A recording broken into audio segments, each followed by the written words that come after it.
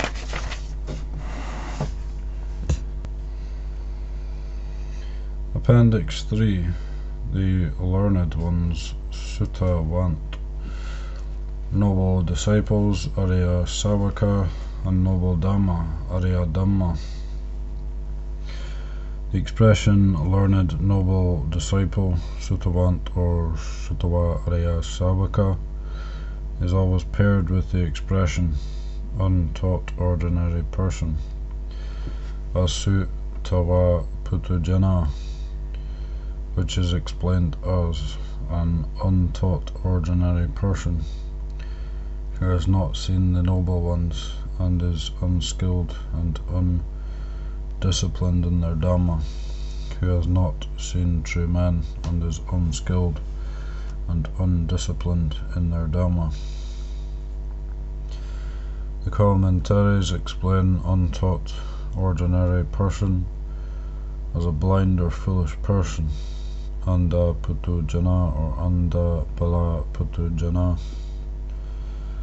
The expression has not seen the noble ones means that a person has not regularly sought out and visited the noble ones, and even if he has met them, he does not know how to derive benefit from this meeting. Seeing here means seeing with wisdom, not merely seeing with the physical eye. In the Pali Canon, the term Noble Dhamma, Arya Dhamma, can refer to the 10 wholesome courses of action, Kusala Kamapata, to the 10 qualities of an adept, Aseka Dhamma, also known as the 10 right states, Samatha, the Eightfold Path plus right knowledge, Samayana, and right liberation, Samavimutti, or simply to the 5 precepts. The commentaries explain these canonical references, give a broad definition to Arya Dhamma as meaning various spiritual qualities. For example, the foundations of mindfulness, Satipatthana. Regarding the term Arya or Arya Pugala, these commentaries say that it usually refers to the Buddha, Pacceka Buddhas, and Buddhist disciples, but where Arya is paired with Saparisa, true men, it refers solely to the Buddha, while Saparisa or Saparisa Jana refers to Pacceka Buddhas and Buddhist disciples. Appendix 4. Incentives for giving. There are several occasions when the Buddha discussed the incentives for people to offer gifts. 1a. To give for gain, to give out of attachment, to give believing one will receive an identical gift in return after death. B. To give out of the belief that giving is good. C. To give out of the consideration that one's ancestors gave gifts and one should not break this family tradition. D. To give thinking I can provide for myself, but these people are unable to provide for themselves. When I can provide for myself, it is unsuitable to not give to those who cannot provide for themselves. E. To give with the thought, this gift of mine is like the great sacrifices of the ascetics from the past. One seeks prestige. F. To give thinking that joy and delight will arise as a consequence. G. To give in order to equip the mind or to improve the quality of the mind. One believes that giving is a way to develop the mind, that giving softens the heart of both the donor and recipient. that giving is a form of renunciation, and that giving fosters loving kindness and compassion. One gives with the thought, may those who suffer find happiness through this gift. Technically speaking, this last form of giving is a support for tranquility and insight. 2a. To give because of circumstances, a recipient happens to arrive. B. To give out of fear. C. To give as a repayment. D. To give hoping the recipient will return the favour, to wish for a reward. E. To give out of the belief that giving is good. F. To give thinking, I can provide for myself, but these people are unable to provide for themselves. G. To give with the thought that by giving one's fame will spread. H. To give in order to equip and improve the mind. 3a. To give out of affection. B. To give out of anger. C. To give out of confusion. D. To give out of fear. E. To give out of the consideration that one's ancestors gave gifts. F. To give with the thought that by giving one will be reborn in heaven. G. To give thinking that joy and delight will arise as a consequence. H. To give in order to equip the mind or to improve the quality of the mind. The sutta of the first group finishes with a description of the states of existence where donors with these various motivations will be reborn. But this description accords with the natural consequences of these actions. The states of rebirth are not necessarily connected to the wishes of the donor. Appendix 5. Additional scriptural quotations. Factors of stream entry. Abandoned qualities. When there is form, by depending on form, by clinging to form, such a view as this arises. This is mine, I am this is myself. Such a view as this arises. That which is the self is the world. Having passed away, I will be permanent, stable, eternal, not subject to change. Such a view as this arises. If I am not, then it will not be for me. I will not be, and it will not be for me. Such a view as this arises. Gifts bear no fruit. Offerings, yita, bear no fruit. Acts of worship, huta, bear no fruit. There is no fruit or result of good and bad actions. No this world, no other world, no mother, no father, no beings who are reborn spontaneously. No ascetics and Brahmins faring and practicing rightly in the world, who, having realized this world and the other world for themselves by direct knowledge, make them known to others. Who consist of the four great elements. When one dies, earth returns to the earth, water returns to water, fire returns to fire, and air returns to air. The faculties are dispersed into space. Four men with the bier as fifth carry away the corpse. Footprints appear as far as the eternal ground. Bones whiten, burnt offerings end with ashes. Giving is a doctrine of fools. The words of those who teach a doctrine of spiritual gain are empty, false, and incoherent. Fools and the wise are alike destroyed and perish with the breakup of the body.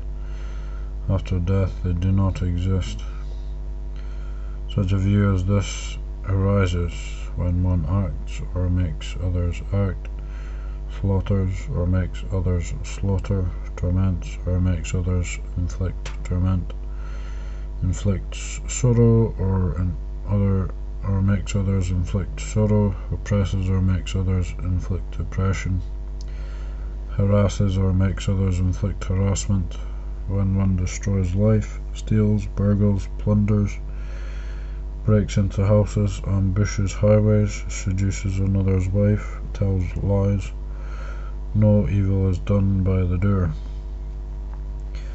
If with a razor-rimmed disc one were to make the living beings of this earth into one mass of flesh, into one heap of flesh, because of this there would be no earth, into one mass of flesh, into one heap of flesh. Because of this there would be no evil and no outcome of evil. If one were to go along the right bank of the Ganges, killing, slaughtering and tormenting, making others kill, slaughter and inflict torment, because of this there would be no evil and no outcome of evil. If one were to go along the left bank of the Ganges, giving gifts and making offerings and having others give and offer, because of this there would be no merit and no outcome of merit. By giving, by self-discipline, by self-restraint, by speaking truth, there is no merit and no outcome of merit. Such a view as this arises, there is no cause or condition for the defilement of beings. Beings are defiled without cause or condition. There is no cause or condition for the purification of beings. Beings are purified without cause or condition. There is no fruit of action, no fruit of effort, no fruit of energy, no fruit of perseverance. All beings, all sentient beings, all living beings, all creatures are without power, strength and energy, shaped by destiny, circumstance and nature. They experience pleasure and pain in the 6 classes of human beings. Such a view as this arises, there are these 7 bodies that are unmade, unformed, uncreated, without their creator, barren, steady as mountain peaks, steady as pillars. They do not move or change, they do not impede each other or cause pleasure and pain to each other. These 7 bodies are the earth body, the water body, the fire body, the air body, the pleasure, pain and the soul, jiva. Even if one who cuts off another's head with a sharp sword does not deprive anyone of life, the sword merely passes through the space between the 7 bodies. There are approximately 1,400,000 modes of generation, 6,000 kinds of karma, 62 sub-eons, 6 classes of human beings, 8 stages in the life of man, 3,000 hells, 840,000 great eons, through which the foolish and wise roam and wander, after which they will alike make an end to suffering. In this round of rebirth there is none of this. By this conduct, this vow, this austerity, or this holy life, I will make unripened karma ripen, or eradicate ripened karma by repeatedly experiencing it. In this round of rebirth there is no such method like ladling out a measured amount of ending pleasure and pain. There is no shortening or extending, no raising or decreasing. Just as when a ball of string is thrown, it unwinds completely, so too the foolish and the wise wander, making an end to suffering. Such views as these arise: the world is eternal, the world is not eternal, the world is finite, the world is infinite. The soul and the body are the same, the soul is one thing, the body another. The Tathagata exists after death.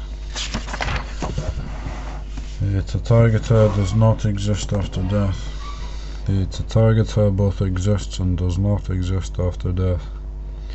The Tathagata neither exists nor does not exist after death.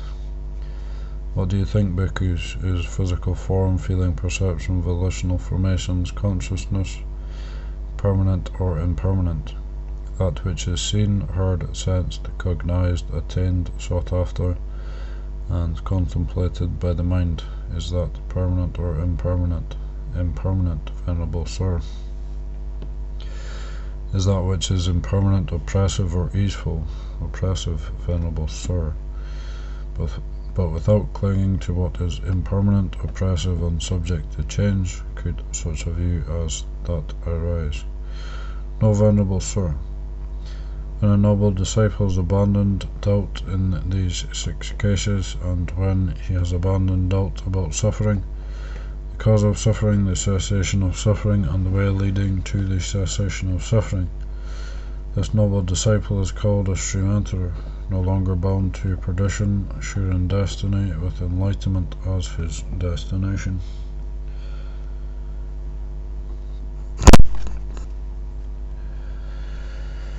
Appendix 6. List of foremost disciples. This list of foremost disciples includes only the bhikkhus. There are separate lists for bhikkhunis, laymen and laywomen. Here the names of the monks are mentioned, along with the prominent quality attributed to them. Anya Kondanya, having gone forth for a long time and experienced the events of the Buddha's life from the beginning, Ratana Nu. Sariputta, great wisdom. Mahamoggallana, psychic powers. Mahakassapa, ascetic practices. Dutanga. Anuruddha, the divine eye. Dibachaku, Diya, those born in a high family. Lakuntaka Diya,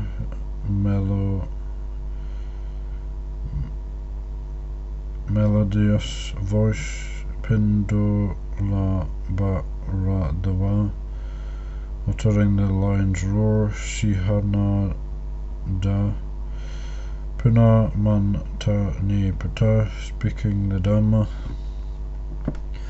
Mahachakayana, elucidating brief teachings into detail.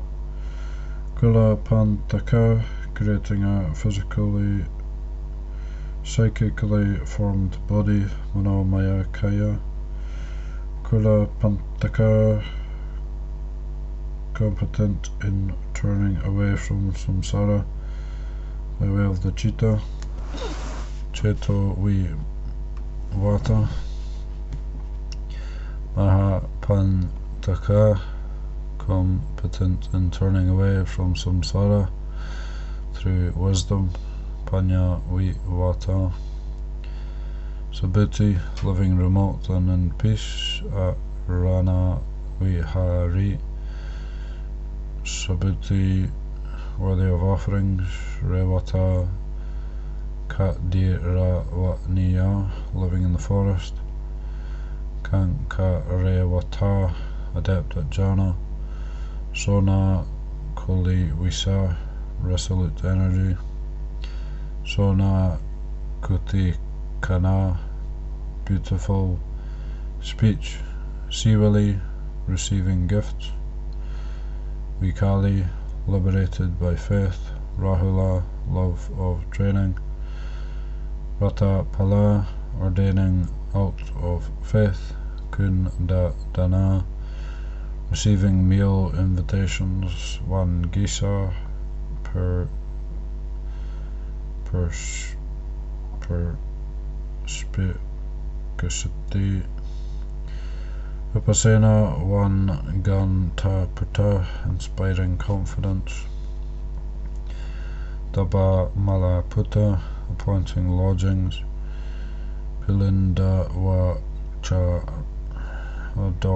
adored by devas. Bhya Darukiriya,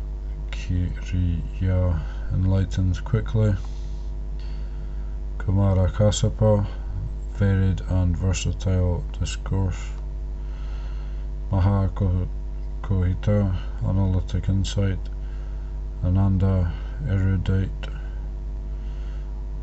Ananda, mindful, superb memory. Ananda, exemplary conduct, gati. Ananda, steadfast. Ananda, as an attendant. Aru Wela Kasapa, with a large following. Kalu Dayi, inspiring families. Bagula, with minimal illness. Sobita, remembering past lives. Pali, mastering the Vinaya. Nandaka, instructing the bhikkhunis. Nanda, guarding the sense doors. Mahakapina, instructing the bhikkhus. Sagata, adept in the fire element. Radha, nurturing discernment. Mogaraja, wearing a coarse robe. Appendix 7. 7 Noble Beings. For comparison, a varying explanation of the 7 Noble Beings is as follows. Note that several terms in this sutta are inconsistent in various editions of the Tipitaka. Example between the Thai and Roman editions. 1. Sada Nu Sari. A person who does not contact with the body and abide in those liberations that are peaceful and immaterial. Arupa Samapati. Some of the tents asava are destroyed through seeing the noble truths with wisdom. He has adequate faith in and love for the Tathagata. Furthermore, he has these faculties: faith, energy, mindfulness, concentration, and wisdom. 2. Dhamma Nu Sari. A person who does not contact with the body and abide in those liberations that are peaceful and immaterial. Some of the tents are destroyed through seeing the noble truth with wisdom. He has adequately understood by wise reflection those teachings proclaimed by the Tathagata. He has the faculties of faith, energy, mindfulness, concentration, and wisdom. 3. Sada Vimuta. A person who does not contact with the body and abide in those liberations that are peaceful and immaterial. But some of the tents are destroyed through seeing the noble truth with wisdom. His faith is planted, rooted, and established in the Tathagata. 4. Diti Pata. A person who does not contact with the body and abide in those liberations that are peaceful and immaterial. But some of the tents are destroyed through seeing the noble truths with wisdom. He has clearly understood correctly applies with wisdom those teachings proclaimed by the Tathagata. 5. Kaya Saki. A person who contacts with the body and abides in those liberations that are peaceful and immaterial, and some of the tents are destroyed through seeing the noble truths with wisdom. 6. Panya Vimuta. A person who does not contact with the body and abide in those liberations that are peaceful and immaterial, but all of the tents are destroyed through seeing the noble truths with wisdom. 7. Ubato Bhaga Vimuta. A person who contacts with the body and abides in those liberations that are peaceful and immaterial, and has destroyed all of the tents through seeing the noble truth with wisdom.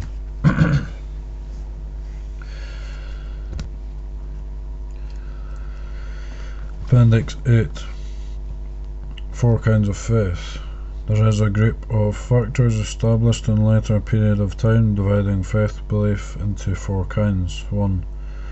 Kamasada, belief in Kama. 2. Vipakasada, belief in the fruits of Kama. 3. Kamasada, belief that beings are the owners of their Kama. 4. Tathagata Bodhisada, faith in the Buddha's awakening. Apart from Tathagata Bodhisattva, a term formed from the Pali Sadahati Tathagata Sa Bodhing, this group of four is not found in the Pali Canon or even in the commentaries. This collection of four is a compilation of teachings found in different locations, but they are not found in the Pali Canon as the specific terms. For example, Kama Sakatasada is only found in the Pali Canon as Kama Sakatayana. In the earlier suttas there is only Kama Sakata. In the commentaries one finds Kama Sakata Panya and Kama Sakata Diti, but these concern matters of wisdom. Kama Sada and Vipakasada are derived from teachings concerning Kama, which are usually associated with wrong view, Micca-diti, and right view, Samaditi. These specific terms are not found in the Pali Canon. Even the expression believing in Kama, which is one of the 5 qualities of a lay disciple, Upasaka Dhamma, is translated from Kammang Pacheti, which means focusing on achievement through action rather than relying on luck. This subject reflects on the development of Buddhist thought and tradition in later post-canonical times.